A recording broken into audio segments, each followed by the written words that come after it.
નમસ્કાર મિત્રો, કેમ છો? આશા રાખું છું કે તમે બધા સહકુશળ હશો. હું પણ સહકુશળ છું. આજે એક ધંધાદારી મોટિવેશન સ્ટોરી લઈને તમારા માટે હાજર થઈ ગયો છું કે જેના બ્લડમાં ધંધો હોય. ગુજરાતીની કહેવત છે કે ગુજરાતીના લોહીમાં ધંધો છે. એ ગમે એમ કરી નાનો મોટો પોતાનો ધંધો કરી જ લે. તો આના ઉપર જ આધારિત એક સ્ટોરી છે. ચાલો મોડું ન કરતાં આજનો વિડીયો શરૂ કરીએ છીએ.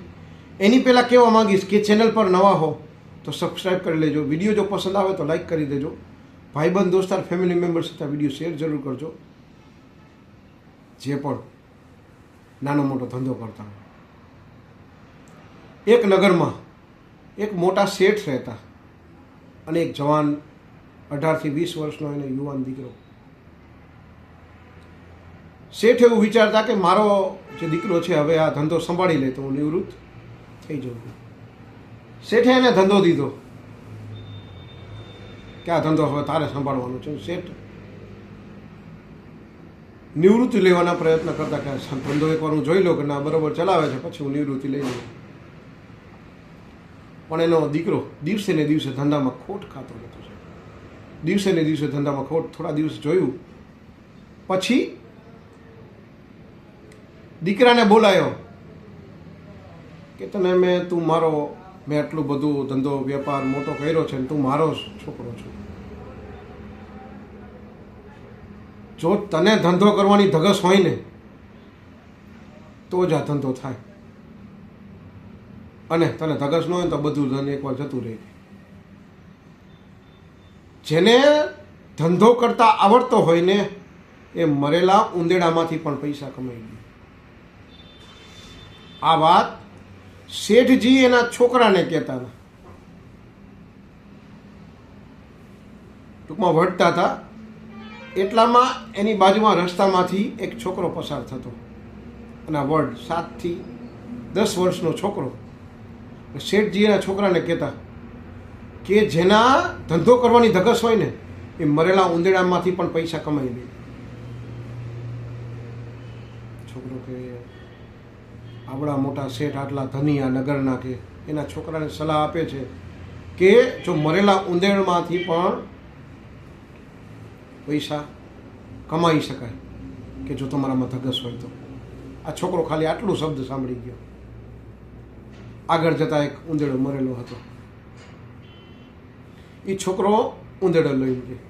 આવડા મોટા શેઠ કહેતા છે તો કંઈક તો સાચું કહેતા છે ને કે મરેલા ઉંદેડામાંથી પણ રૂપિયા મળે, ટૂંકમાં પૈસા કમાવી શકાય. એ છોકરો ઉંદેડો હાથમાં લઈ અને આગળ રસ્તામાં ચાલતો હતો. વિચારતો હતો શેઠ છે એ કહેતા છે ખોટું તો નહીં કહેતા હોય. ચાલતા ચાલતા આગળ ગયો તો એક સામે રસ્તામાંથી એક શેઠ અને એની દીકરી અને એના હાથમાં બિલાડી બૂમા બૂમ કરતી હતી. દીકરીના પપ્પાને કહે છે કે પપ્પા મારા બિલાડીને ભૂખ લાગી છે કે ખવડાવો કે મારી બિલાડીને. સામેથી એક છોકરો આવતો હતો અને એના હાથમાં ઉંદેડો જોયો શેઠજીએ. શેઠજીએ કીધું કે આ ઉંદેડો મને આપી દે, હું તને 10 રૂપિયા આપીશ. છોકરો રાજી થઈ ગયો નહીં. મરેલો ઉંદેડો શેઠજીને આપી દીધો. છોકરાને 10 રૂપિયા શેઠજી દ્વારા મળી ગયા. છોકરો બહુ ખુશ થયો અને બિલાડીને એનું ભોજન મળી ગયું. હવે તો આ વાક્ય સાચું પડી ગયું કે મરેલા ઉંદેડામાંથી પણ ધન કમાઈ શકાય છે. એ 10 રૂપિયાથી એ છોકરાએ આગળ પોતાનો બિઝનેસ ચાલુ કર્યો, ધંધો ચાલુ કર્યો.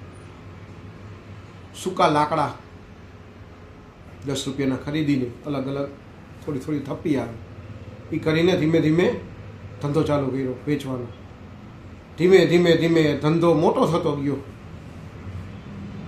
અને છોકરો ધીમે ધીમે છોકરાની ઉંમર વધતી ગઈ અને ધંધો એનો મોટો વેપારી થઈ ગયો લાકડાનો. નગરમાં એક દિવસ એવું બન્યું કે મોટા શેઠના માં એક્સપાયર થઈ ગયા હતા અને અગ્નિ સંસ્કાર માટે વરસાદ ફૂલ પડતો હતો. ક્યાં પણ કોરા લાકડા ન મળે, કોરા લાકડા ન મળે તો અગ્નિ સંસ્કાર થાય નહીં. આખા નગરમાં ગોતવા માંડ્યા કે કોરું લાકડું કોની પાસે છે. શેઠજીને ખબર પડી કે આ એક નાનો એવો ટૂંકમાં વેપારી છે, એની પાસે કોરા લાકડા છે. શેઠજી એની પાસે હાથ જોડીને કે તમારી પાસે કોરા લાકડા હોય તો આપો, હું તમને મોઢે માગ્યું ધન આપીશ. કે મારી માનું દેહાંત થઈ ગયું છે, મારે અગ્નિ સંસ્કાર કરવા લાકડા જોઈએ છે. છોકરાએ લાકડા આપ્યા. અગ્નિ સંસ્કાર થઈ ગયા પછી શેઠે એટલું બધું એ છોકરાને ધન આપ્યું, ન પૂછો. અને આ ધનથી છોકરાએ જેનો લાકડાનો વેપાર હતો બહુ જ મોટો કરી નાખ્યો. હવે આ જે છોકરો એ લાકડાનો બહુ જ મોટો વેપારી થઈ ગયો છે. હવે એને વિચાર આવે છે કે મને વેપારનો કક્કો શીખડાવવાવાળા મારા ગુરુજીને મારે કંઈક ભેટ આપવી પડે. એણે વિચાર્યું શું ભેટ આપવી પડે. એણે વિચાર્યું કે મને જે પહેલી કમાણી થઈ ને એ વસ્તુ હું ભેટ આપીશ. એટલે કે છોકરાએ સોનાનો ઉંદેડો બનાવ્યો અને બનાવી અને શેઠજી પાસે ગયો કે શેઠજી, આ મારી ગુરુ દક્ષિણા છે તમને. કેમ? મેં તો તને કંઈ શીખડાવ્યું નથી. કે